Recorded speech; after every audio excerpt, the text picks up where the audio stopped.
வம்புக்கே போகாமல் இருக்க வேண்டும். வஞ்சத்தை என் நெஞ்சம் அறுக்க வேண்டும். பண்புக்கே உயிர் வாழ ஆசை வேண்டும். பரிவுக்கே நான் என்றும் பணிய வேண்டும். என் பக்கம் இவையெல்லாம் இருக்க வேண்டும்.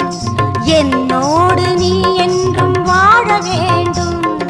என்னோடு நீ என்றும் வாழ வேண்டும். கற்பூர நாயகியே கனகவல்லி காளி மகமாயி கருமாரியம்மா. கற்பூர நாயகியே கனகவல்லி காளி மகமாயி கருமாரியம்மா.